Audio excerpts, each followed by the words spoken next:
Bom dia, irmãos.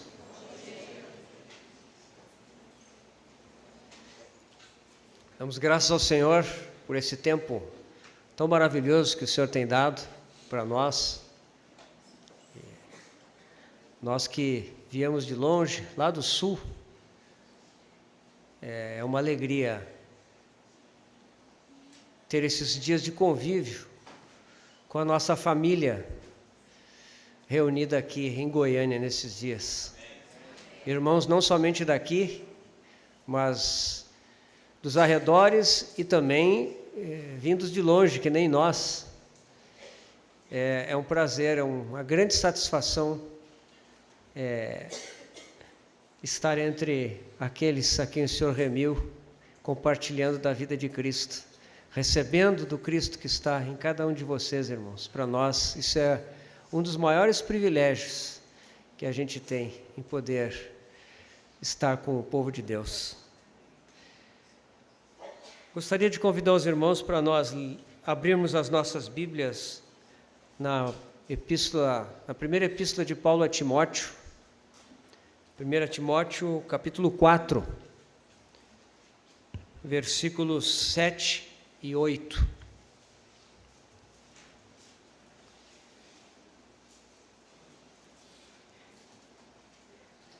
Exercita-te pessoalmente na piedade, pois o exercício físico é proveitoso por um pouco, mas a piedade para tudo é proveitosa, porque tem a promessa da vida que agora é e da que há de ser. Na Epístola aos Hebreus também leamos no capítulo 5. Capítulo 5 de Hebreus, versículos de 11 a 14.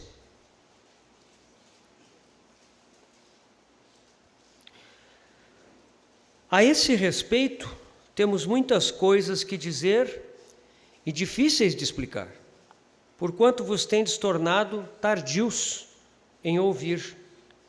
Pois com efeito, quando devíeis ser mestres, atendendo ao tempo decorrido, tendes novamente necessidade de que alguém vos ensine de novo quais são os princípios elementares dos oráculos de Deus. Assim, vos tornastes como necessitados de leite e não de alimento sólido. Ora, todo aquele que se alimenta de leite é inexperiente na palavra da justiça, porque é criança. Mas o alimento sólido é para os adultos, para aqueles que, pela prática, têm as suas faculdades exercitadas para discernir não somente o bem, mas também o mal. Vamos ter mais uma palavra de oração, irmãos. Senhor, nós estamos novamente na Tua presença. E novamente, Senhor, nós abrimos o nosso coração diante de Ti para Te dizer da nossa necessidade de ouvir a Tua voz. Senhor, Tu sabes que se a mera voz dos homens, por mais ilustrados, por mais capacitados mentalmente, por mais cheios de estudo e de erudição, Senhor, se for somente a voz dos homens, tudo será vaidade, Senhor. Tudo será sem valor diante de Ti. Por isso nós precisamos que o Teu Espírito sopre sobre a Tua palavra e nos capacite ao que fala e aos que ouvem, para ouvir a Tua voz, a voz do nosso pastor. Nós precisamos ser pastoreados por Ti, Senhor, pela Tua palavra viva. Então, Senhor, vem estar conosco de uma forma especial, mais uma vez nesta manhã. Fala conosco, Senhor, que a Tua palavra seja realmente aquela espada de dois gumes, viva e eficaz, Senhor, que penetra ao ponto de dividir alma e espírito, Senhor, que expõe as nossas vidas, expõe os pensamentos e propósitos do coração diante da Tua luz e traz a Tua verdade, Senhor, para impactar as nossas vidas e nos conduzir no caminho. Senhor, nós te pedimos, ser conosco nessa manhã. Nós queremos abrir o nosso coração diante de ti, Senhor, para receber o que é teu. Glorifica o teu nome, Senhor, através da tua palavra. Que tu cresças, que nós diminuamos. Oh, nós te agradecemos, te louvamos. Pai amado, no nome do teu Filho Jesus. Amém. Estamos falando nessa conferência sobre a importância do despertamento espiritual. Nós estamos falando sobre a consciência da vida eterna. Como é importante para que nós realmente estejamos despertos, que haja essa consciência em nós, dessa vida que nós recebemos no novo nascimento. Então, nós dedicamos a primeira sessão a falar sobre o fato da vida eterna. A consciência desse fato maravilhoso. E nós enfatizamos, irmãos, a importância de nós vermos as coisas que a palavra de Deus nos diz a respeito dessa vida, que é uma vida vencedora, que é uma vida reinante, que é uma vida que transborda como fonte, como rios de água viva, e que todas essas descrições que a palavra de Deus nos traz, da vida eterna que está em nós e do efeito que ela tem em nós, elas não são mera poética, elas não são meramente retórica, um discurso, elas são realidades espirituais para que nós nos apropriemos e experimentemos. Essa vida já está em nós e é uma vida assim, para que ela seja explorada, para que ela seja apropriada, para que tomemos posse dela e que ela se manifeste em nós num testemunho vivo do Cristo ressurreto que habita em nós pelo Espírito Santo. Então, essa consciência é importante. Na segunda sessão, nós iniciamos a segunda parte, que esperamos terminar hoje pela graça de Deus, que é o processo da vida eterna. Assim como devemos estar conscientes do que é essa vida eterna que habita em nós, essa pessoa que veio residir em nós, precisamos também considerar no fato de que essa vida eterna que está em nós, ela gera um processo, ela detona uma cadeia de eventos em nós, eventos transformadores, eventos muitas vezes radicais, que vão nos conduzir no crescimento cristão. Esse é o processo. E nós começamos falando que esse processo ele tem a ver, em primeiro lugar, com a necessidade da divisão de alma e espírito. Porque o homem natural, ele tem a sua alma, a sua personalidade misturada com o espírito. Na verdade, nós vimos através da história de Gênesis, da criação e da queda, nós vimos que como Adão comeu aquela árvore que lhe foi dito que não devia comer, ele comeu. Eva também. Na verdade, foi Eva que comeu e levou o seu marido, né? E seu marido deliberadamente comeu, ele não foi enganado, mas ele amou mais a sua esposa do que ao seu Senhor. Então, por causa daquilo, a raça humana foi contaminada, a alma humana se tornou uma super-alma, a nossa personalidade se tornou o fato determinante das nossas vidas, e o espírito ficou sufocado, ficou impedido lá dentro daquela alma super desenvolvida, né? Então, por causa disso, essa divisão de alma e espírito é necessária. Então, nós tentamos entender o que é essa obra de divisão, como é que ela é feita, né? E hoje nós queremos, retomando essa questão da divisão de alma e espírito, queremos avançar para a segunda etapa do processo da vida eterna em nós, que é o exercício espiritual. Esses dois trechos de 1 Timóteo 4 e de Hebreus 5 que nós lemos, eles falam sobre o exercício espiritual. e nós vamos tentar entender o que é isso à medida que avançarmos. Deixa eu ver aqui onde é que eu parei, porque temos algumas coisas para retomar aqui.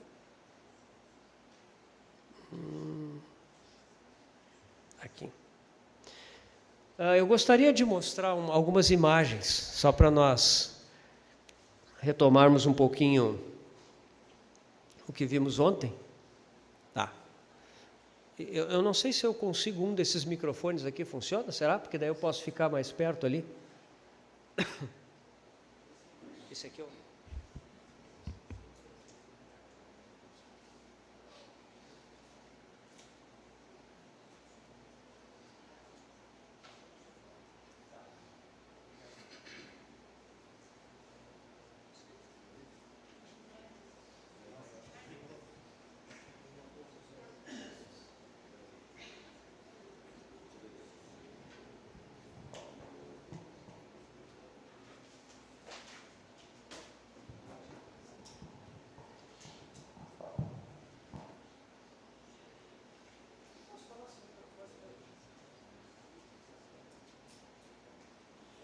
Acho que eu vou ter que fazer que nem o irmão John Wesley, que falava para milhares de mineiros na boca das minas da Inglaterra, porque o irmão John Wesley ele foi impedido de falar nas igrejas, né? E ele teve que ir para a rua. E ele ia falar aos mineiros, né? Pessoal que estava em mina de carvão lá na Inglaterra. Não tinha microfone, né, irmãos? E era 20.000 pessoas, multidões enormes. E de alguma forma o Espírito Santo supria, né? Vamos aqui. Vamos conseguir um microfone. Obrigado.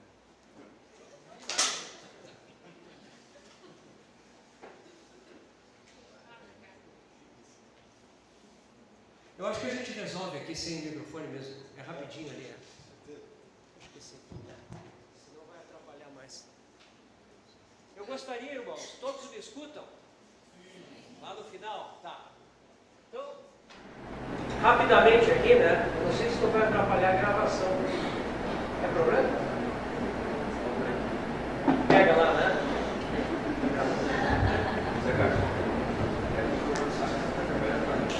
Aqui nós temos a divisão que eu falei para os irmãos. O homem, como criado por Deus, ele foi criado em 3 partes: corpo, alma e espírito. Tá? O corpo tem esses 5 sentidos aqui, tá? Visão, audição, tato, olfato, paladar. São as funções do nosso corpo físico. A alma, ela tem mente, a nossa mentalidade, a nossa vontade, nossa capacidade de empreender, de fazer, e as nossas emoções, que são as nossas reações de sentimento em relação às coisas: amor, ódio, afeição, rejeição, medo, coragem, enfim, emoções. E o espírito, que nós vamos falar hoje, tem 3 funções. Nós vamos ver isso mais tarde, que são a consciência, a intuição e a comunhão. Tá? As escrituras mostram que são essas funções mesmo. Tá?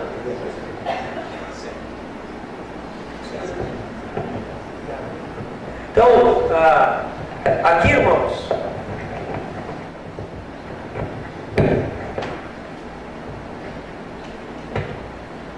aqui então nós temos o corpo, ele nos dá a consciência do mundo, né? O corpo, nós tocamos as coisas, nós encontramos as pessoas, nós interagimos com o mundo material, né? Com a alma, nós temos consciência de nós mesmos, a nossa personalidade. Nós somos uma pessoa, um indivíduo criado por Deus com uma personalidade, né? Isso tem a ver com a criação à sua imagem e semelhança. Nós temos uma consciência pessoal, né? Tal como o próprio Deus. E o Espírito, que nos dá essa consciência de Deus, essa consciência da realidade de Deus, e essa capacidade de interagir, de ter comunhão com Deus, né? Pode passar. Aqui são os desenhos que eu fiz, né? Que mostram assim, o homem, a parte mais interior, mais profunda do ser humano é a letra E. Lá dentro de nós está o nosso espírito, tá? Com as suas 3 funções. Ao redor do espírito, como uma parte que também é imaterial, mas está dentro de nós, está a alma, com a mente, sentimentos e vontade. E a parte externa, que é o nosso corpo físico. Pode passar. O homem espiritual, criado por Deus, ele deveria funcionar assim. Lá dentro, no seu interior, no seu espírito, o homem tem comunhão com Deus, e essa comunhão, ela irradia as suas influências para a alma, que é a parte da mente. Então a mente pode compreender, a mente humana pode entender a vontade de Deus, os propósitos de Deus, né? Os movimentos de Deus, como o irmão Luiz tem falado, né? Então esses movimentos de Deus são compreendidos pela alma, né? São interpretados pela alma, e por fim a alma também se identifica emocionalmente, né? Com o sentimento de Deus. A alma, ela se identifica com a vontade de Deus, e aí a alma transmite ao corpo os comandos que vieram do Espírito, para que o homem, então, execute a vontade de Deus, viva no propósito de Deus a sua vida aqui na Terra. Então esse é o funcionamento normal do homem, de dentro para fora, lá de dentro do Espírito, recebendo da parte de Deus, em seguida entendendo, se identificando com a vontade de Deus, e a alma então transmitindo para o corpo os seus comandos. Pode passar mais um. O que aconteceu com a queda? A queda, quando Adão comeu, quando Eva comeu do fruto da árvore do conhecimento do bem e do mal, imediatamente não foi o seu espírito que foi vivificado, que deveria acontecer se comesse da árvore da vida, mas foi a sua alma que foi super desenvolvida. E o que aconteceu? Essa alma super desenvolvida colocou um sinal de proibido no espírito.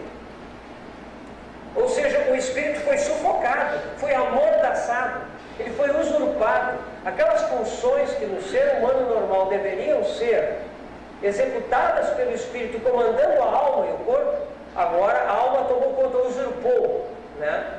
E o homem passou a viver de forma independente de Deus, autônoma de Deus, na sua alma.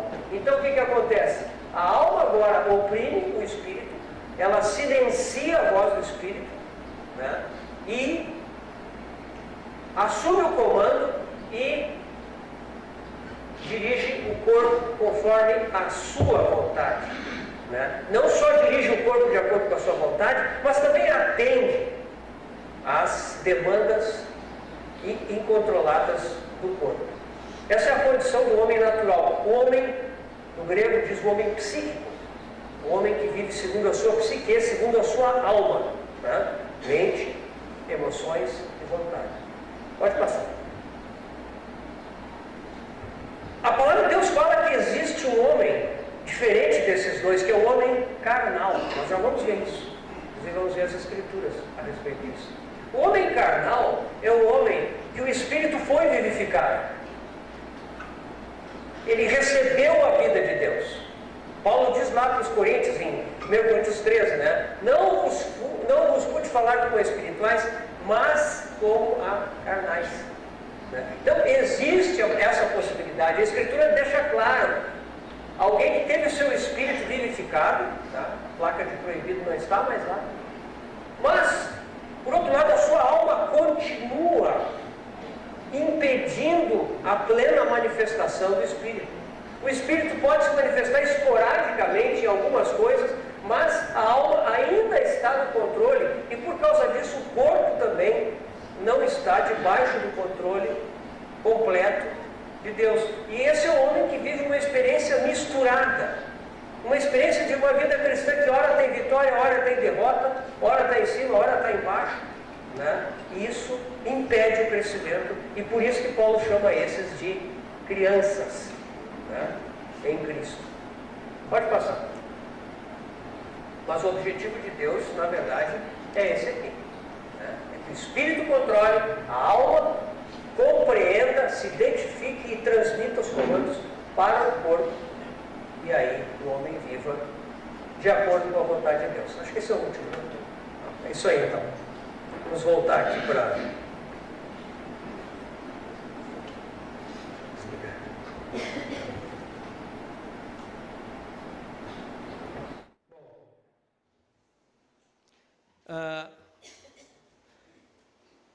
Nós ontem paramos naquela parte em que falamos do conflito entre o espírito e a carne. Gálatas nos fala isso, porque o espírito cobiça contra a carne cobiça contra o espírito e o espírito contra a carne, porque são opostos entre si, para que não façais o que porventura seja do vosso querer. Tá? Está em Gálatas 5, 16, 17. Então nós vemos, irmãos, que existe uma oposição em nós entre o espírito e a carne. E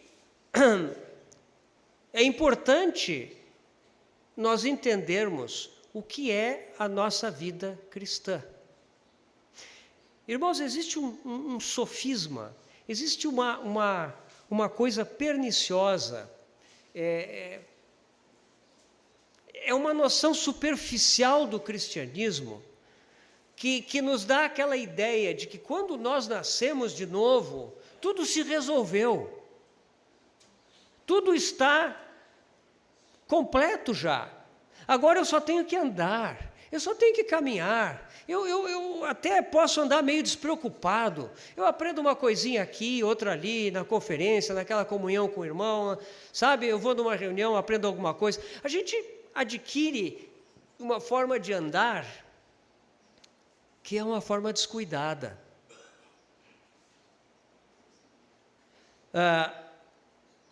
Quando nós nascemos de novo, entrou em nós uma nova vida. Está dentro de nós um novo princípio de vida. A vida de Cristo, pelo Espírito Santo, está em nós. E essa vida é uma vida poderosa para cumprir toda a vontade de Deus em nós.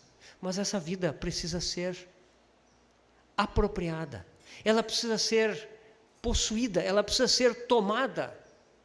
Se nós não crescermos na experiência com essa vida, ela vai ficar impedida, ela vai ficar dormente. E quando nós começamos a crescer nessa vida, quando nós nos consagramos ao Senhor, Senhor, eu quero o teu caminho, nós vamos descobrir um conflito. Eu creio que todos nós já temos alguma medida de experiência com isso. Muitos gostariam que esse conflito terminasse, ou que ele nem acontecesse. Mas o fato é que a vida nova que nós recebemos, ela não desalojou a vida velha. Ela não expulsou. Seria tão fácil se fosse assim, né? Mas não é.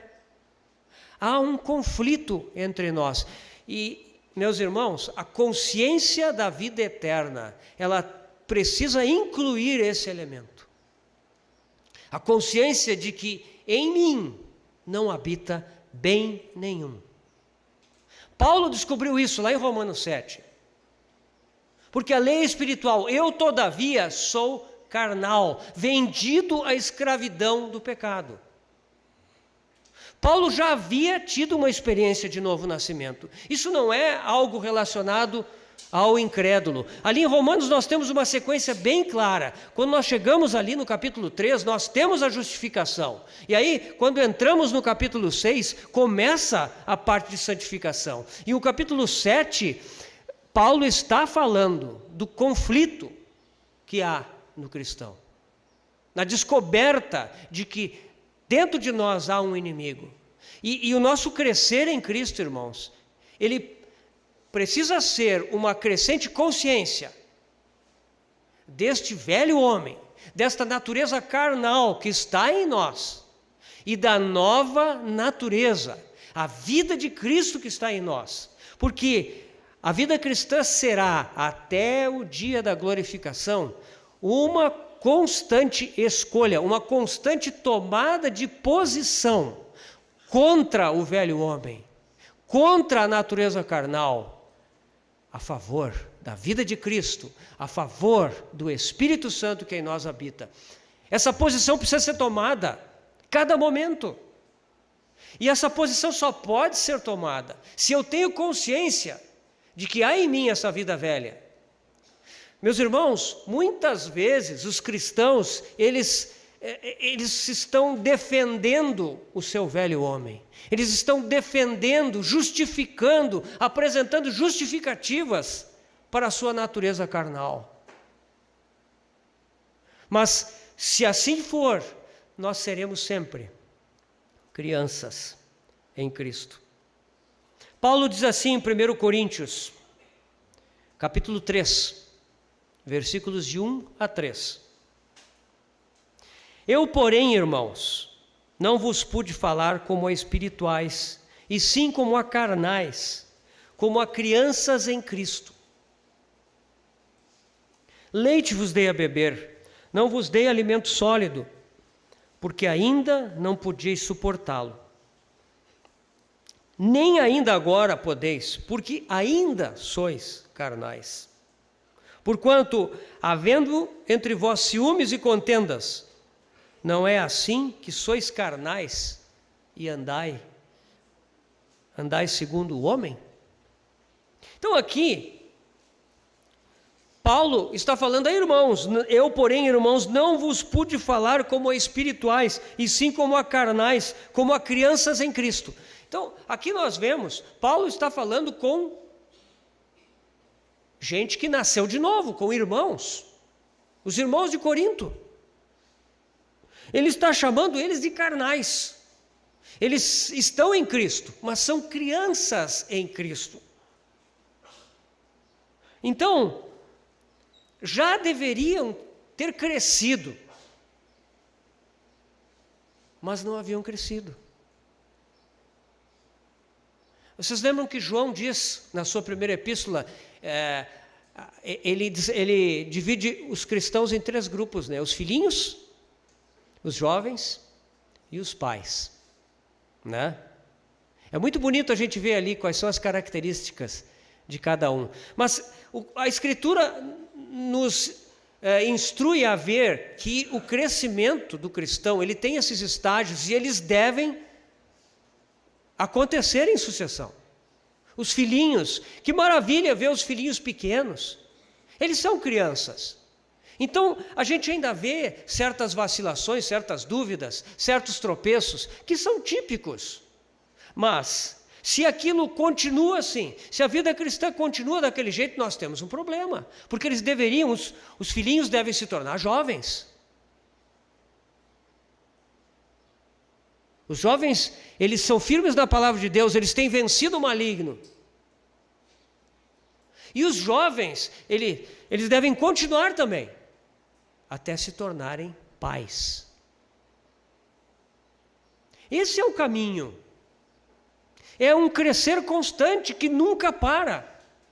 A vida cristã, meus irmãos, ela não pode parar. Porque se ela parar, ela morre.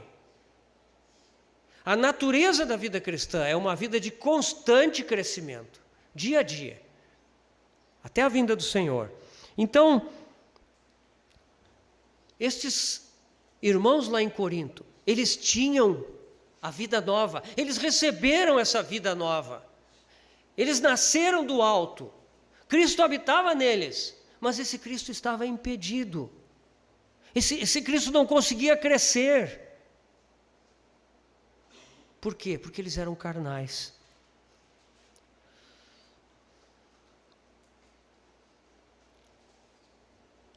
Portanto, é muito importante nós entendermos a natureza da nossa vida cristã. Quando eu falei ontem, irmãos, que nós somos muito mais perigosos do que nós pensamos, isso tem a ver exatamente com este velho homem que habita em nós, com a natureza carnal que está em nós. É fascinante nós ouvirmos sobre a grandeza dessa vida eterna que nos foi dada. sobre o grande potencial, aquilo que falamos na primeira mensagem. Mas essa grandiosidade, essa preciosidade da vida eterna que está em nós, ela vai nos levar a um conflito. E nós precisamos estar conscientes desse conflito e também tomarmos posição nesse conflito. Nos posicionarmos. Se nós defendermos a nossa carne, se nós defendermos o nosso velho homem, se nós começarmos a apresentar justificativas, este velho homem ficará sentado no trono da nossa vida, impedindo o Espírito Santo de nos conduzir ao crescimento cristão. Mas se nós nos humilharmos diante do Senhor, se nós confessarmos a nossa carnalidade, dia a dia, se nós nos despirmos do velho homem e nos revestirmos de Cristo constantemente, continuamente, então nós vamos crescer. Mas essa consciência precisa haver.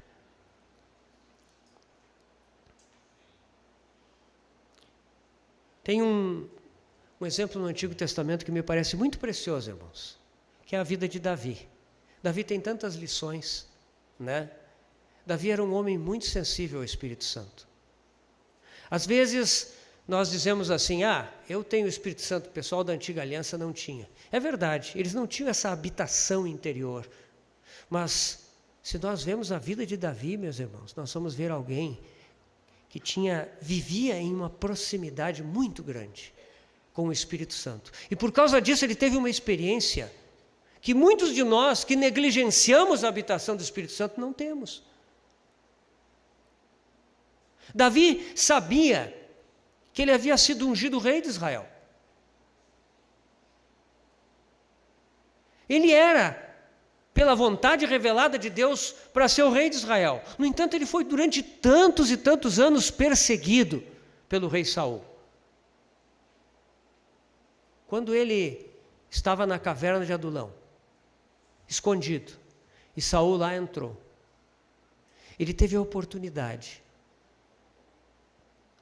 de fazer por conta própria a vontade de Deus. Mas ele não levantou a espada contra Saul, porque ele esperava que Deus fizesse aquilo que era a sua vontade. Ele cortou a orla do manto de Saul. E a palavra de Deus nos diz que quando ele fez isso, seu coração batia.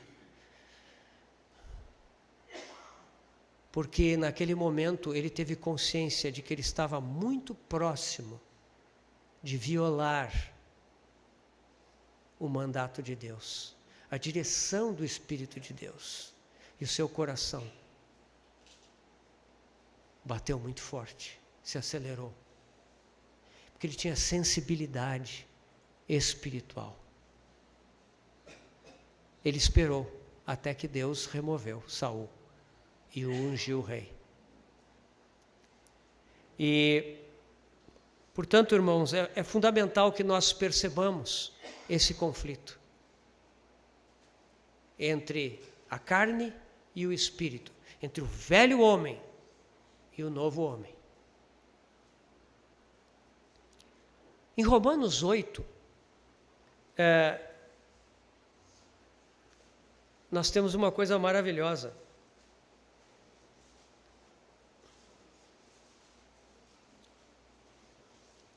Romanos 8, 1 e 2. Você sabe que do capítulo 7, Paulo expressa aquela grande agonia, nos contando como foi a descoberta que ele fez, de que o mal habitava nele, de que o mal não era uma coisa externa a ele, que o mal estava lá dentro, e que o mal era uma fonte de vida herdada de Adão, que residia nele. O mal habita em mim.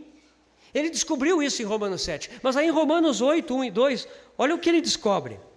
Agora, pois, já nenhuma condenação há para os que estão em Cristo Jesus, porque a lei do Espírito da vida, em Cristo Jesus, te livrou da lei do pecado e da morte. Amados irmãos, essa descoberta é uma descoberta fundamental na vida do cristão. Primeiro, que há uma lei em nós, que é a lei do pecado e da morte. Essa lei é vigente. Essa lei, ela opera no homem, na natureza carnal do homem, naquela natureza herdada de Adão, aquela natureza que todos nós recebemos ao nascer nesse mundo. Essa lei opera. Como ser liberto dessa lei? Nós gostaríamos que essa lei fosse cancelada, que houvesse algum decreto de Deus dizendo assim: todos aqueles que nascem de novo, a lei do pecado e da morte está cancelada. Mas não é isso que acontece. O que acontece é que Deus promulga uma nova lei. E essa nova lei que Deus promulgou é superior à lei antiga. Existe uma analogia muito rica, que nós infelizmente não poderemos ver, não temos tempo para isso, que o livro de Esther nos traz. O livro de Esther, ele tem uma interpretação alegórica muito bonita. E ali nós vemos que existe uma coisa que se chama a lei dos medos e dos persas. Essa lei, ela não pode ser revogada. Vocês lembram que Amã estabeleceu uma lei pela qual, lá numa determinada data, todos os judeus seriam assassinados, exterminados. E quando Amã foi descoberto, foi executado, e tudo mudou, né? E Mordecai foi colocado como primeiro-ministro do rei Assuero. Aí a rainha Esther pediu ao rei que revogasse aquele decreto. O que o rei disse? A lei dos medos e dos persas não pode ser revogada. A mesma coisa foi dita para Daniel, quando ele foi colocado na cova dos leões. O anel do rei foi usado para selar a lei, não pode ser revogada. No entanto, o que nós vemos lá em Esther? Outra lei. O rei Amã disse a Mordecai que redigisse uma nova lei. Mordecai é um tipo do Espírito Santo. E Mordecai, então, redige uma nova lei. Essa nova lei não somente permite aos judeus se defenderem, mas permite a eles contra-atacarem. E não somente eles se defendem daqueles que querem exterminá-los, mas eles vencem, destroem, tomam posse até mesmo, mas se recusam a tocar nos bens daqueles que queriam matá-los. É uma lei de defesa e uma lei de vitória também, de ataque. Glórias a Deus por isso, irmãos. E o que isso significa em Romanos? Que antes nós tínhamos uma lei de morte contra nós, mas agora veio uma nova lei, uma lei de vida. Essa lei não revoga a necessidade da nossa morte. E é por isso que Romanos vai dizer: se mortificardes os feitos do corpo, certamente vivereis. E é por isso que Romanos também diz: se o Espírito que ressuscitou Jesus dentre os mortos, ele vivificará também os vossos corpos mortais. Então nós vemos que Romanos fala de morte e ressurreição. Essa é a nova lei. Nós recebemos do Espírito Santo uma nova lei, pela qual nos apropriamos da vitória. Vocês entendem, irmãos? Então, a morte está ali, a morte habita em nós, mas quando nós ingressamos debaixo do regime da nova lei, nós podemos vencer. Qual é a garantia dessa vitória? A obra do Senhor Jesus. Ele realizou na cruz tudo o que era necessário. Irmãos, o Senhor Jesus, isso é Romanos 6, né? Fostes sepultados juntamente com Ele no batismo. Isso é união com a morte e a ressurreição de Cristo, né? Cristo não somente morreu para perdão dos nossos pecados, como sacrifício para a nossa redenção. Cristo não apenas pagou o preço, pagou totalmente a nossa dívida. Ele fez isso sim, graças ao Senhor por isso. Ele morreu por nós, mas Ele também nos carregou na sua morte. Ele não apenas morreu objetivamente por nós na cruz, lá no Calvário, nos tomando os nossos pecados, a nossa culpa sobre si, mas Ele também pegou a nós e nos carregou para dentro da sua morte. Nós morremos com Ele. Meus irmãos, nós somos participantes da morte do Senhor. Quando Ele morreu, nós morremos com Ele. Esse é o fundamento da nossa vitória. E quando Ele ressuscitou, nós ressuscitamos com Ele. Ele fez isso. Se fomos unidos com Ele na sua morte, também o seremos na sua ressurreição. Essa é uma experiência dessa nova vida. Essa nova vida, ela traz para dentro de nós essa realidade do morrer com Cristo e do ressuscitar com Ele. Meus irmãos, essa morte do Senhor Jesus é uma morte inclusiva e poderosa.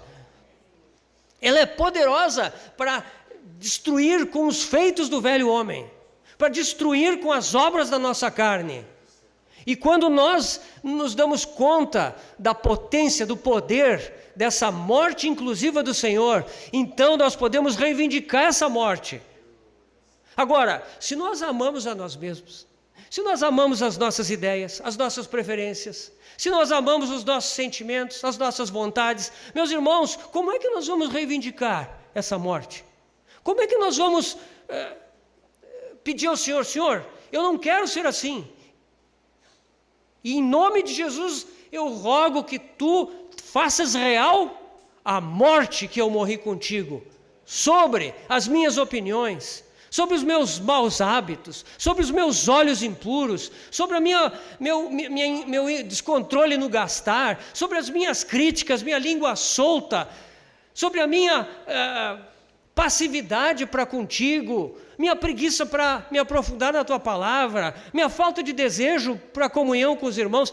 Meus irmãos, é preciso que nós entendamos, essa morte inclusiva é algo maravilhoso, irmãos. Meus irmãos, não caia na história de que essa morte é uma coisa pesada, que o Senhor vai vir sobre nós para nos colocar numa condição sombria, sabe, numa vida cinzenta, como se o caminho da cruz fosse... Não, meus irmãos, o caminho da cruz é um caminho de liberação. É que nós não nos damos conta do mal que nós carregamos nessa vida velha. Essa vida velha que nós amamos e teimamos em nos agarrar a ela, ela nos impede de crescer no Senhor, de conhecer o poder da sua ressurreição. Mas quando nós nos apresentamos diante da cruz do Senhor, não somente agradecendo pelo que Ele fez por nós, mas dizendo, Senhor, eu quero participar dessa morte inclusiva e poderosa, então nós experimentamos a liberação, para que a vida de ressurreição se manifeste em nós. Meus irmãos, isso é um investimento. Gálatas fala, as obras da carne, o fruto do Espírito. A carne tem obras. Paulo ali fala, tem uma lista de obras, né? Tudo pecados, transgressões. Isso são as coisas que a carne faz. Mas as coisas do Espírito nós não fazemos, elas são frutos. O Espírito Santo, Ele vai fazer com que isso frutifique. Você entende a diferença? Quem produz isso é o Senhor. Nós temos que nos apresentar diante dEle, nos dispor diante dEle, fornecer a Ele os materiais. E Ele vai produzir amor e os seus desdobramentos, alegria, paz, longanimidade, benignidade, bondade, fidelidade, mansidão, domínio próprio. Isso vai ser produzido. Irmãos, essa é a maravilha da vida eterna que nós recebemos. Mas é uma vida de conflito, irmãos. Se nós fizermos afagos no nosso velho homem, se nós dermos tapinha nas costas, se nós dissermos assim, não, amanhã a gente cuida disso, então o velho homem continuará no centro. Nós seguiremos crianças carnais. Que o Senhor nos guarde disso, né, irmãos? Essa lei é uma lei maravilhosa. Quando nós viemos para cá, nós pegamos 2 voos, né? Porto Alegre, São Paulo, depois São Paulo para Goiânia. E nós viajamos nesses aviões, né, comuns aí, esses Boeing 737, os Airbus, cabem aí uns 150 passageiros. Esses aviões pesam cerca de 100 toneladas quando cheios, né? Você pensa assim, você tem uma carga de 100 toneladas, como é que você faz isso voar? Existe uma lei nessa terra, a lei da gravidade. Essa lei, por causa da massa da terra, ela puxa para o seu interior tudo que está sobre ela. É a lei da gravidade. Essa lei é como a lei dos medos e dos persas, ela não pode ser revogada. Tudo que está aqui na terra está debaixo dessa lei. No entanto, maravilhosamente, quando um avião com esse peso decola, ele vence a lei da gravidade. Por causa do empuxo das turbinas, a lei da gravidade é anulada. Aquele avião decola, sobe muito alto e viaja pelo ar. Meus irmãos, assim é a lei do Espírito da vida. No entanto, é necessário que nós nos coloquemos debaixo desta lei. Essa lei opera segundo determinadas condições. Existe um poder que move essa lei a ser real em nós, que é o poder da vida de Cristo pelo Espírito Santo no nosso interior. E quando nós vivemos no Espírito, quando nós andamos no Espírito, é como se as turbinas estivessem ligadas e a lei da gravidade é vencida. Não é algo temporário, como o voo de uma aeronave. Não. É uma vida residente, permanente, que pode estar ativa o tempo todo, se nós andarmos no Espírito e não na carne.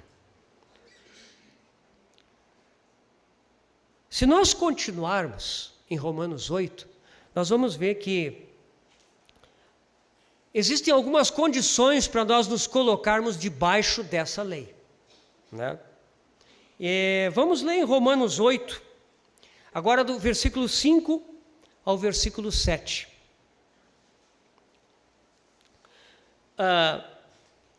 O que eu vou ler para vocês, irmãos, não estranhem.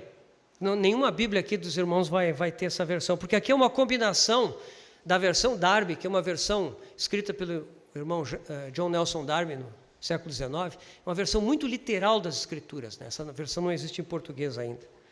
E mais uma Bíblia literal, que os amados irmãos lá mandaram, né? Uma Bíblia textual, né? Eu combinei essas duas versões e elas dão um sentido que eu acho que é bem preciso para esse texto em relação a esse tema. Vamos ler aqui, ó. Romanos 8, de 5 a 7. Aqueles que são segundo a carne, pensam no que é da carne. Mas aqueles que são segundo o Espírito, pensam naquilo que é do Espírito. Porque a maneira de pensar da carne é morte, mas a maneira de pensar do Espírito é vida e paz. Porque a maneira de pensar da carne é inimizade contra Deus, pois não está sujeita à lei de Deus, nem mesmo pode estar. Aqui entra essa questão de mentalidade. A carne tem uma mente que lhe é própria, mas o Espírito tem uma mente que é diferente, que é contrastante, a mente da carne. Quando nós nascemos de novo, a nossa mente ainda está funcionando segundo os padrões da carne. O que deve começar a acontecer? O Espírito Santo deve tomar a palavra de Deus e começar a renovar a nossa mente.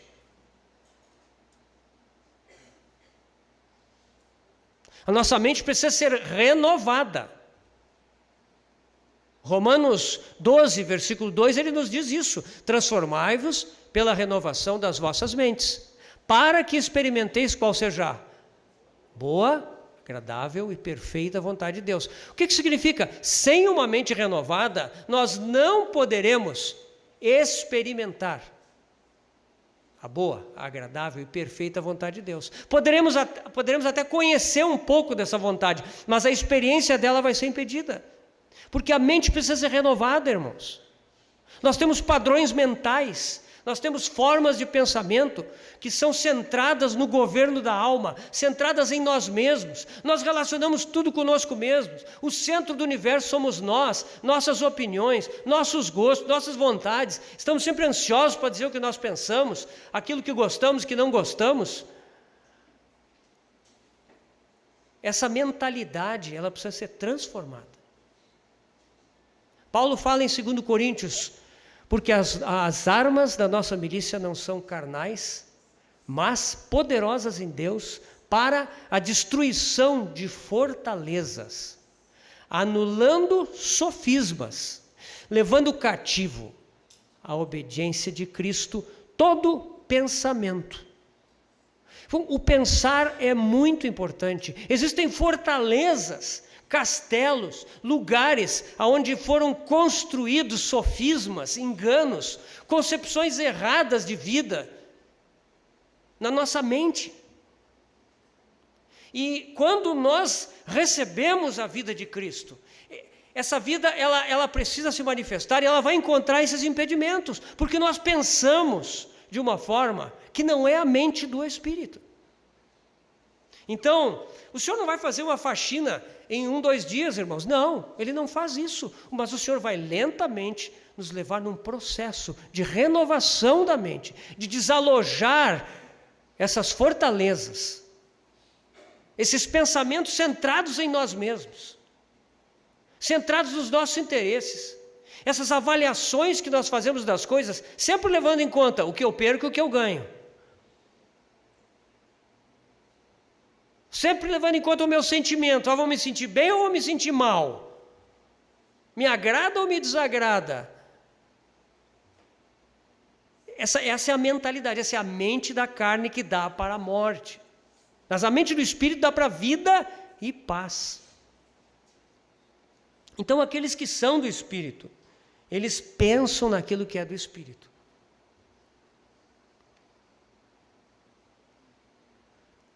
Nós temos então uma mentalidade oposta à mentalidade do Espírito. E isso faz parte desse processo de divisão da alma e do Espírito. Porque, queridos irmãos, quando nós nos dispomos a andar no Espírito, nós vamos começar a receber direção, comandos do Espírito, que nós vamos descobrir que são opostos ao que nós achamos que é bom fazer.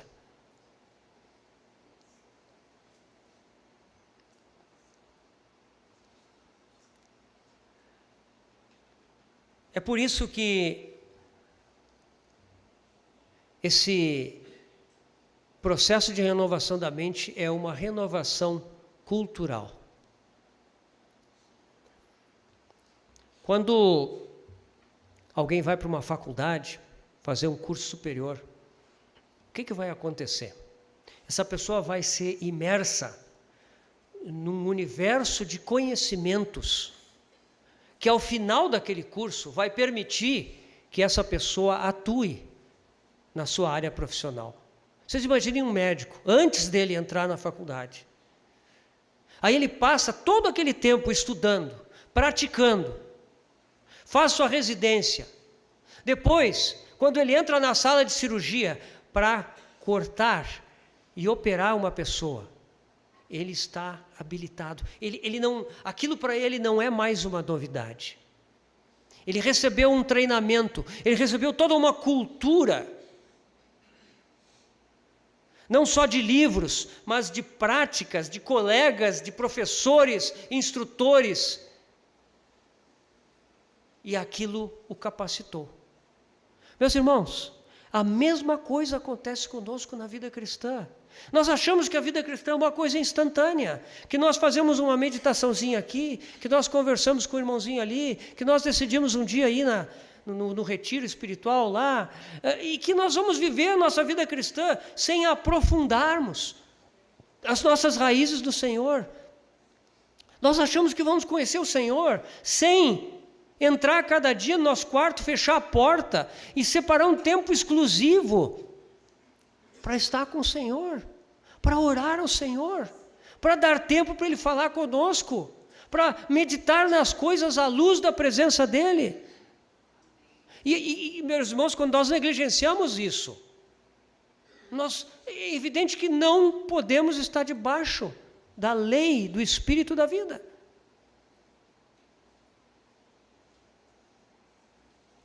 Por isso é muito importante que essa cultura do reino de Deus, essa cultura da palavra de Deus, essa cultura do Espírito Santo seja implantada nos nossos corações. E nós vamos ver então que a nossa mente vai começar a funcionar de uma forma diferente. Não vai ser uma coisa forçada, não. Mas gradualmente o Espírito Santo vai nos conduzir a uma nova mentalidade. Mas que fique claro, irmãos, isso vai ser uma batalha. A vida cristã é uma batalha, dia a dia. Uma batalha daqueles que reconhecem que dentro de si não habita bem nenhum. O único bem que nós temos é aquela pessoa que veio morar em nós. Ela vive em nós. E ela deseja nos conduzir em vitória. Até porque ela já proveu tudo. Hoje nós vamos partir o pão aqui. Quando nós partimos o pão, nós celebramos a morte e a ressurreição do nosso Senhor. Nós celebramos a completa provisão. Nós damos graças ao nosso Deus e nosso Pai por ter enviado o seu Filho amado. E nele nós temos tudo o que precisamos para viver de forma agradável. Então, essa é a necessidade de viver cada dia nessa mortificação real dos feitos do corpo.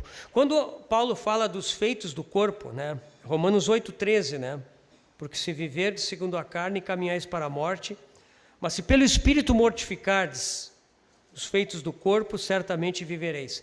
Isso aqui não quer dizer, irmãos, tem muita gente que desenvolve interpretações erradas, de que o mal está no corpo. O nosso corpo é mau, então nós temos que castigar o corpo. Não, irmãos, é que o corpo, ele é um instrumento da alma independente. Ele é um instrumento das obras da carne. E por isso é que os feitos do corpo têm que ser mortificados. Mas a fonte disso é a nossa alma independente. É a nossa defesa do velho homem. É a nossa justificativa. É a nossa constante tendência a dizer que temos razão. Eu ofendi ele, mas foi pelo que ele fez comigo. As nossas mágoas, a nossa dificuldade de perdoar. O Senhor nos perdoou, Ele nos insta a perdoar como Ele nos perdoou. Você já pensou, irmãos? Irmãos, nós não conseguiremos perdoar como o Senhor nos perdoou, não. Mas a vida de Cristo que habita em nós, ela perdoa. Essa vida perdoa sim. Perdoa, esquece. E vive como se nada tivesse acontecido. É um milagre, porque é o Espírito Santo de Deus habitando no nosso espírito que nos capacita para isso. Então, irmãos, essa é a vida debaixo da lei do Espírito da vida.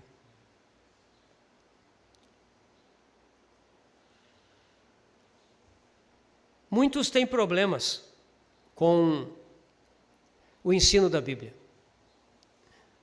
Porque às vezes nós lemos em alguns trechos da Bíblia que tudo já foi feito em Cristo. E é verdade. Tudo já foi feito nele. Nele nós estamos completos. Mas tem outros trechos do Novo Testamento que nos falam que nós temos que nos apropriar. Por exemplo, convido os irmãos para lermos em Colossenses 3. Colossenses 3, versículos 2 a 3.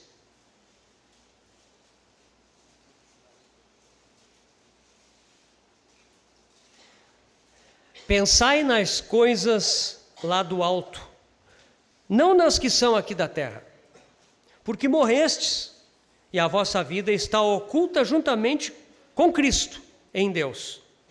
Aqui Paulo nos diz que nós já morremos. Morrestes, tá certo? Nós morremos em Cristo. Acabamos de falar nisso, né? Cristo não somente morreu por nós, mas Ele nos incluiu na sua morte. Nós morremos nele. Isso é fato. Isso é real. Mas olha só, Colossenses 3, versículo 5, um pouquinho adiante.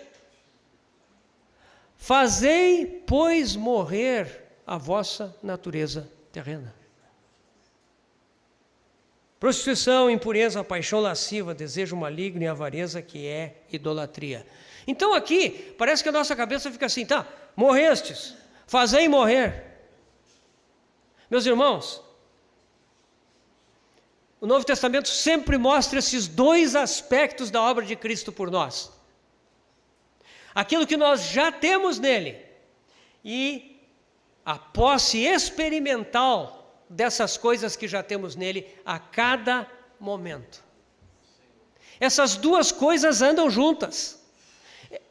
A nossa fé, ela tem que se ancorar naquilo que Cristo já fez, está completo nele. Mas eu trago para a minha realidade, a cada momento, estas coisas. E por isso, já morremos sim, mas também fazemos morrer. Você entende, irmão? Não é que eu faço, não é que eu produzo a morte de mim mesmo.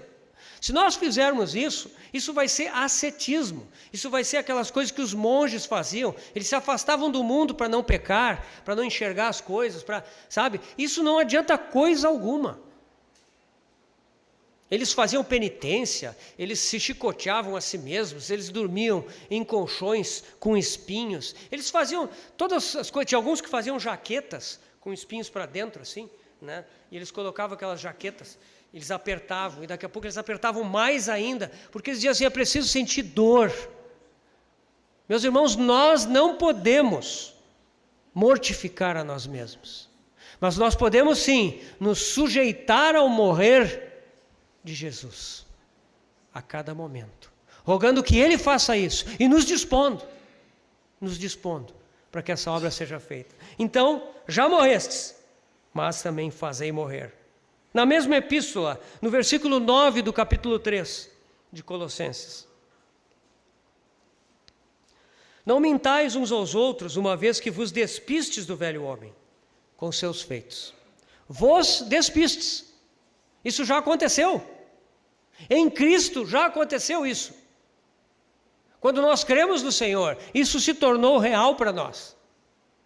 No entanto, leia o versículo anterior, o 3:8. Agora, porém, despojai-vos igualmente de tudo isso: ira, indignação, maldade, maledicência, linguagem obscena do vosso falar. Então, nos despimos já, mas devemos nos despojar continuamente. Isso faz parte do reconhecimento de que em nós habitam dois princípios de vida. A carne, que está lá, e o Espírito que veio habitar em nós no novo nascimento.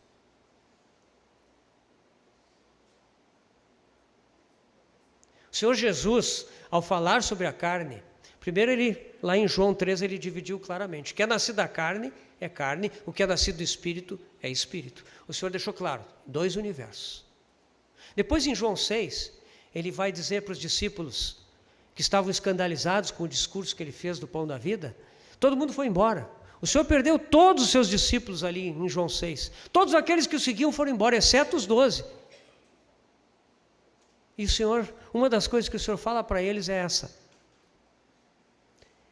é o Espírito que vivifica. A carne para nada aproveita. As palavras que eu vos tenho dito são Espírito e são vida. Outra vez o Senhor deixa claro isso. No Getsêmani, ele diz aos seus discípulos que dormiam enquanto ele orava em agonia, ele vem e diz a eles: vigiai e orai. O Espírito, na verdade, está pronto, mas a carne é fraca. Ele avisa seus discípulos. Sim, há um espírito que está pronto. O pronto ali quer dizer disposto, permanentemente disposto. O espírito está sempre disposto, mas existe a natureza carnal e ela é fraca para as coisas espirituais. Ela é impotente.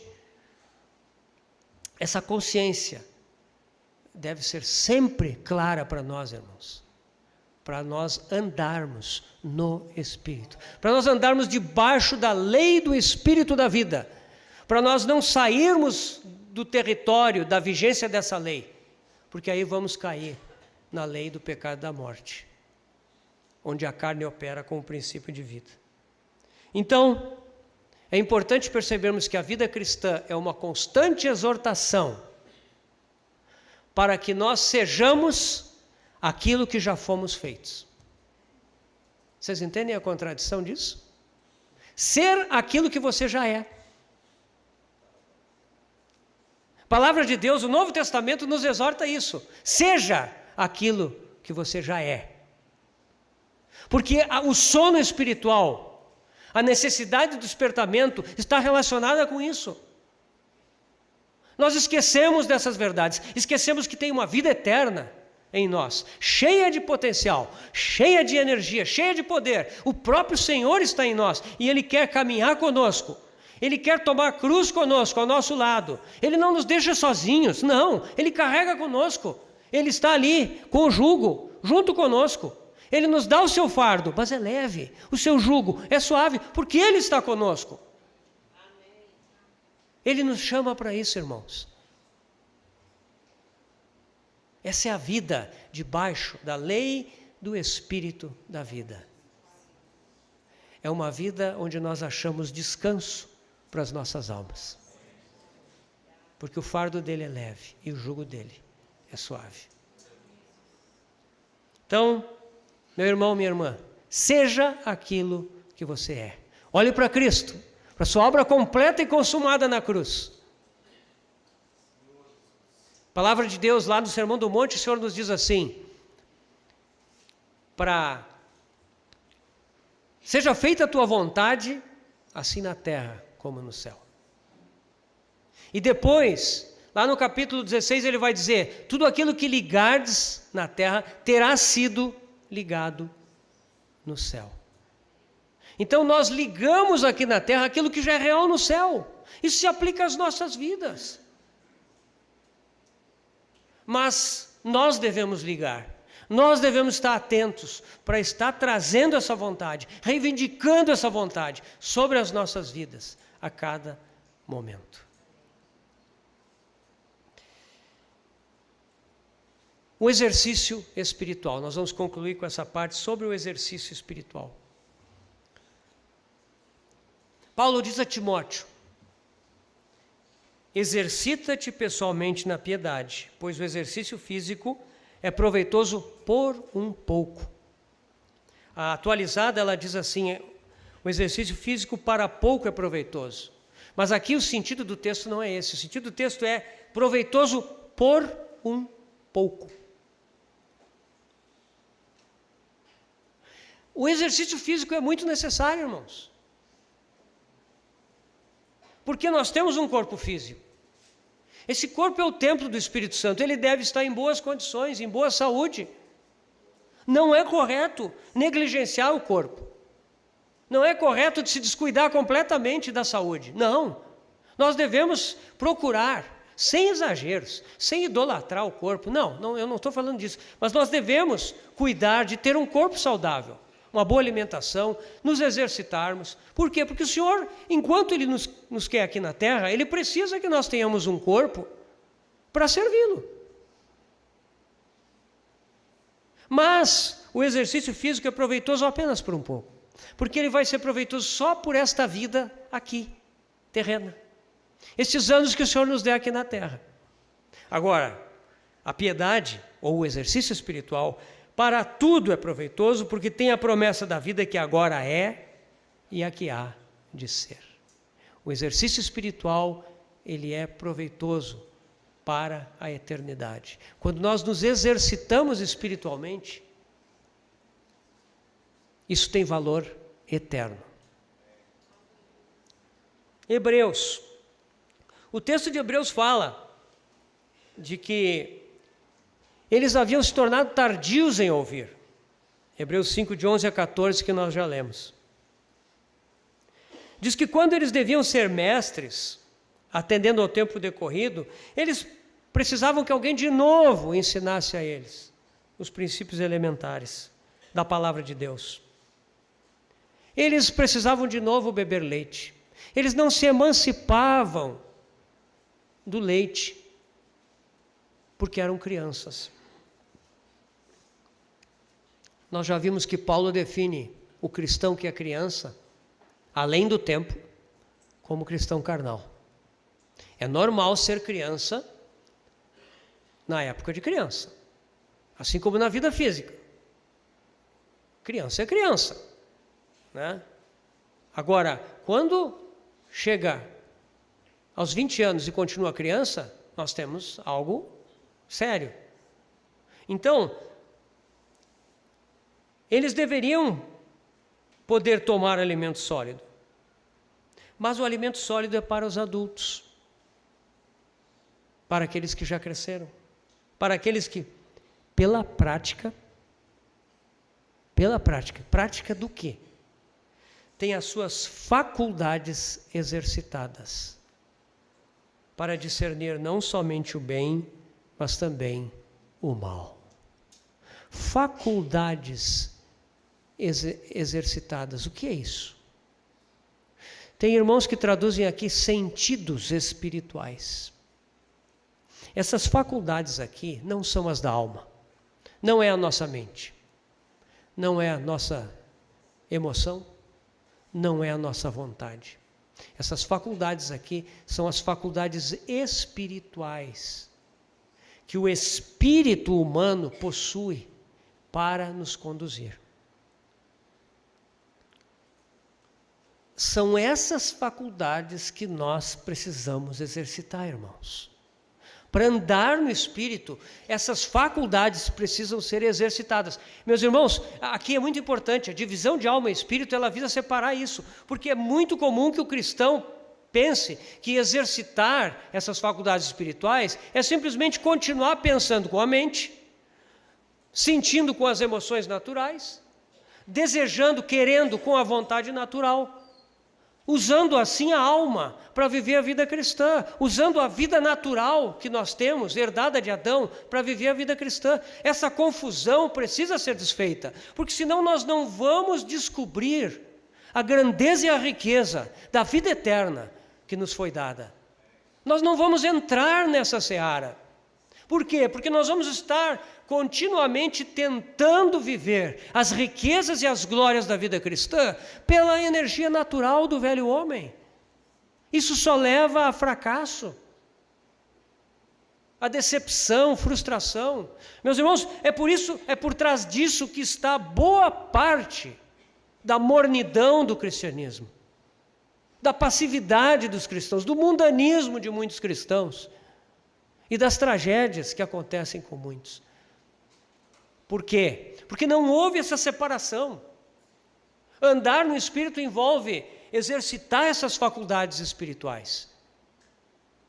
Mas aí que está, quando nós sabemos disso, cabe perguntar, temos desejo de explorar isso? Temos desejo de experimentar em nós essa divisão? Temos desejo de questionar os nossos próprios pensamentos, a nossa própria mentalidade? Ou será que nós queremos continuar com ela? Será que nós dizemos assim, não, eu não preciso ser tão radical assim. Eu vou continuar, o Senhor vai falar comigo. Mas a palavra de Deus fala num corte. A palavra viva e eficaz, ela tem que separar essas coisas. Ela não vai fazer isso de uma vez. Não se trata de chamar os irmãos para virem à frente aqui para serem divididos de alma e espírito. Irmãos, esse tipo de coisa só vai gerar coisa esquisita. Isso é um processo educacional, gradual, ao qual nós temos que nos submeter. Para que fique claro o que é o exercício das faculdades do Espírito e o que é a nossa mente natural, nossas emoções, nossa vontade. Isso tem que ser identificado. Eu gostaria de rapidamente falar dessas 3 funções. Vai ser tudo muito rápido, irmãos, nós não vamos poder explorar isso. Mas eu espero que isso seja suficiente para despertar os irmãos, para os irmãos buscarem aí, ir mais adiante à medida que for possível, né? A primeira função do espírito humano, o nosso espírito humano, que quando ele funciona sob a direção do Espírito Santo, é a consciência. Tá? A consciência é o órgão que julga o certo e o errado. Essa consciência, ela não julga certo e errado por argumentos mentais, por raciocínio, por ficar pensando. Ela é uma reação. O Espírito Santo, ele reage. Ou seja, a consciência, ela é uma reação a coisas que estão na alma ou fora de nós. A consciência reage. Eu só vou citar um versículo aqui, que é João 13, 21.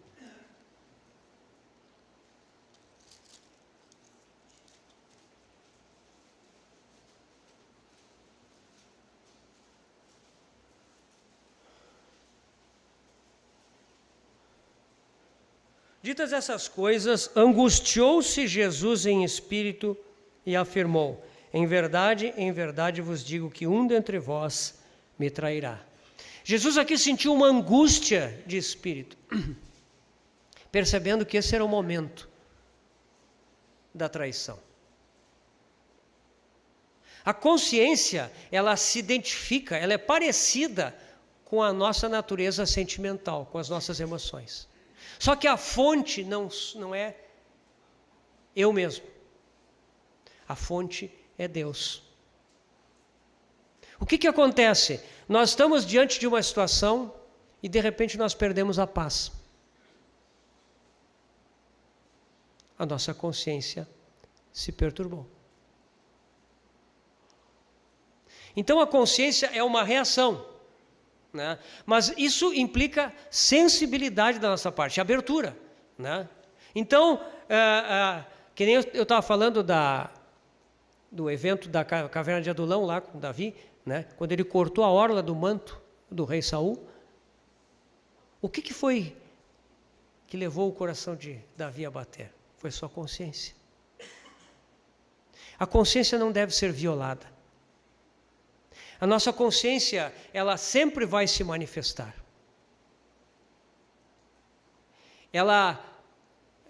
A consciência, ela se manifesta até mesmo antes da conversão. Basta ver lá em Romanos 2, 14 e 15, quando fala, né, que no próprio gentio, a sua consciência e os seus pensamentos mutuamente acusando-se ou defendendo-se. Né? No próprio gentio, a consciência, embora não habitada pelo Espírito Santo, ela ainda tem um funcionamento, como é que eu vou dizer? É uma voz enfraquecida, que ainda tenta despertar o homem, e ali é a porta da salvação. Então a consciência, quando ela é renovada pela habitação do Espírito Santo, ela se torna muito sensível. E nós precisamos atender essa voz. Eu não estou dizendo, irmãos, que qualquer coisa que a gente, né, mas a gente tem que voltar ao Senhor, tem que sondar o Senhor. Porque a consciência é esse órgão sensitivo do Espírito, né, que ele nos avisa, né? Às vezes a gente está pronto para levantar a voz, aí a consciência às vezes a gente levanta a voz mesmo, e a consciência vem em seguida, né, reprovando, e aí a gente deve pedir perdão ao Senhor e à pessoa com quem nós estávamos falando. Às vezes vem na língua crítica, né? A consciência avisa.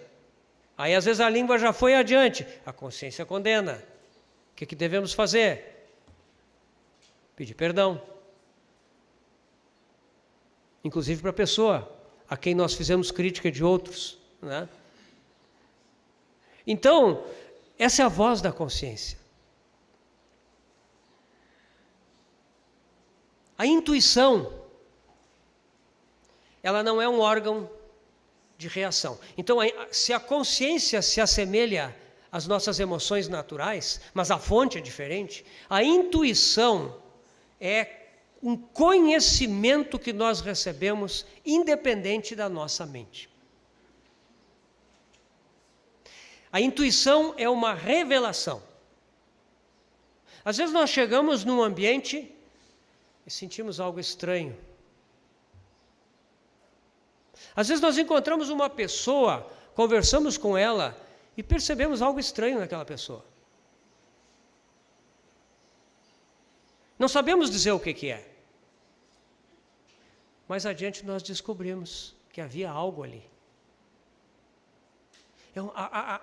A intuição, ela nos traz essa inteligência espiritual que independe da nossa capacidade mental. É claro que a nossa mente, ela deve cooperar com a intuição. A partir do momento em que eu recebi algo do Senhor, a alma vai tentar entender, ela vai tentar identificar, ela deve agir daquele modo que lhe é próprio, auxiliar a entendermos o que Deus está falando. Mas a intuição é algo que não vem do nosso intelecto.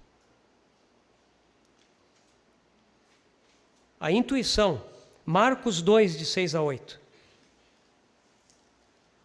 Tem mais versículos depois, irmãos, se quiserem eu posso até passar para os irmãos.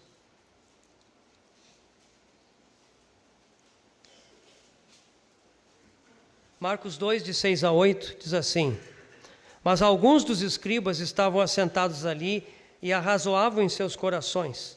Por que fala ele deste modo?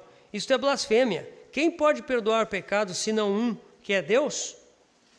E Jesus, percebendo logo por seu espírito que eles assim arrazoavam, disse-lhes: Por que arrazoais sobre essas coisas em vossos corações?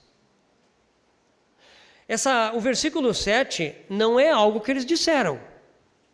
Eles não disseram nada. Por que fala ele desse modo? Isso é blasfêmia.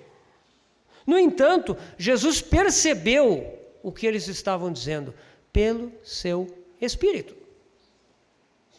Isso aqui é uma percepção que independe da mente. Jesus não estava ali com aquele preconceito, esses fariseus aí só pode estar pensando porcaria. Não. Jesus foi capaz de receber inteligência celestial sobre aquela situação. E ele então agiu com base nisso.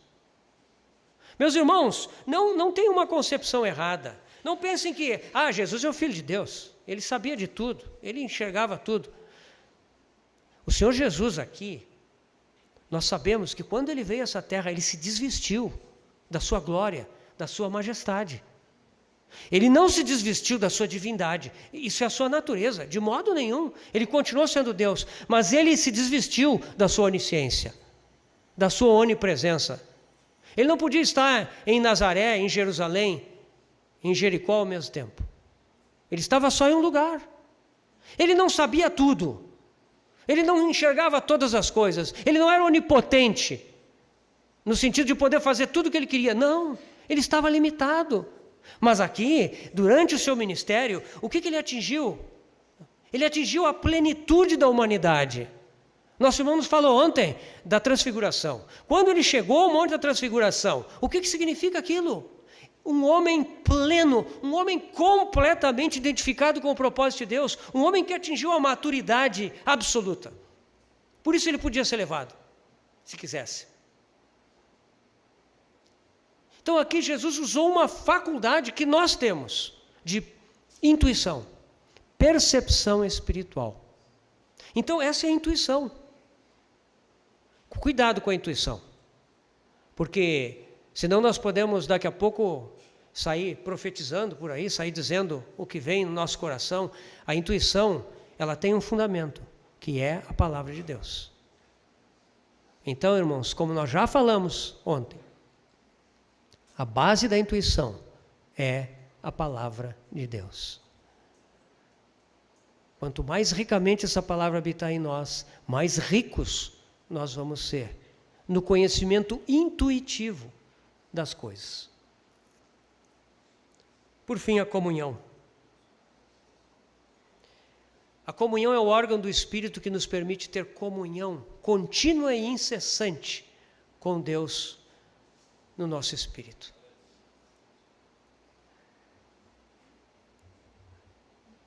Amados irmãos, o grande problema que nós temos, e eu me incluo nisso, é que muitas vezes nós temos uma vida cristã intermitente. Alguns irmãos lembram, os mais antigos, né, da época que a conexão com a internet era discada. Tinha que, né, discar ali, tudo acessar e fazer aquele barulhinho, aí, né, aí a gente podia lá ver os e-mails, fazer algumas coisas, né? Mas muitos de nós, muitas vezes vivemos assim, conexão intermitente. Tem horas que nós desligamos do Senhor. Nós ligamos o modo terreno.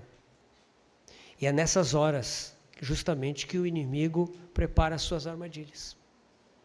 Mas a conexão da comunhão do Espírito Santo é uma conexão permanente. E por meio da comunhão nós podemos perceber os movimentos do céu, nós podemos perceber as opiniões, as apreciações do céu sobre as coisas, nós podemos perceber a direção do céu sobre as coisas. Isso é comunhão. Isso é comunhão. A comunhão do Espírito Santo, né? Mateus 26, 41. Estou pertinho de Marcos aqui, já fica mais fácil. Mesmo texto que nós já falamos, vigiai e orai, para que não entreis em tentação. O Espírito, na verdade, está pronto. O Espírito está preparado, desejoso, disposto, mas a carne é fraca. Então o nosso Espírito está sempre pronto, irmãos. Nós é que, muitas vezes, não estamos no Espírito. Ele está sempre pronto em nós. Essa é a disposição do Espírito Santo. Então, a consciência do Espírito se assemelha ao sentimento da alma. A consciência do Espírito é uma reação espontânea que vem do nosso espírito em relação às coisas. Precisamos estar sensíveis, porque senão nós simplesmente não perceberemos. Paulo fala a Timóteo daqueles que têm a consciência cauterizada. Paulo se refere ali a irmãos. Os irmãos da área médica sabem bem o que é cauterizar, né? Cauterizar significa secar um ferimento de forma que ele vedou completamente. A nossa consciência pode ser cauterizada, ela pode ser fechada se nós recusarmos a voz da consciência. Isso é uma questão de sensibilidade espiritual. A consciência, então, é uma reação similar ao sentimento. Mas ela não vem de nós mesmos, ela vem de Deus. A intuição se assemelha à mente da alma. A intuição é revelação. É um descortinar de alguma coisa, não mental, mas vindo da parte de Deus.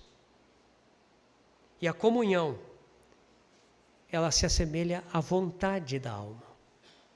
Porque a comunhão do Espírito, ela é um impulso. A comunhão do Espírito sempre quer nos levar para o Senhor. Quando nós pensamos nessa função da comunhão, irmão, sempre lembre disso. A comunhão, ela é um poder atrator, ela nos atrai para o Senhor, ela sempre vai nos levar para o Senhor. Por isso, a comunhão do Espírito Santo está ligada à adoração, à contemplação do Senhor. O Senhor falou em João 4, que o Pai busca adoradores que o adorem em espírito e em verdade. Deus busca adoradores. A comunhão do Espírito nos leva à adoração, a contemplar o Senhor em todas as coisas. Isso é um coração que deve estar presente em nós. Adorar o Senhor. Irmãos, eu sempre lembro do Salmo 119, eu não lembro agora qual é o versículo, mas o salmista diz lá, 7 vezes por dia eu te louvo. Esse salmo, uma vez lendo ele, me impressionou, e eu comecei, de vez em quando, a checar o meu coração. Senhor, quantas vezes eu te louvei hoje? Não é uma coisa literal, a gente sabe que 7 é um número que fala da perfeição terrena, mas entendendo de forma bem simples, né, irmãos? Quantas vezes nós louvamos o Senhor, adoramos o Senhor durante o nosso dia? Quantas vezes nós somente paramos para elevar os nossos olhos e adorar o Senhor? Glorificar o nome do Senhor. Isso é comunhão do Espírito. Comunhão do Espírito tem a ver com a adoração. A intuição do Espírito tem a ver com a palavra de Deus. E a consciência do Espírito tem a ver com a oração. Porque Paulo nos diz, ali aos Colossenses, capítulo 5, orai sem cessar. Ele fala lá também, em Efésios 6, orando em todo o tempo no Espírito.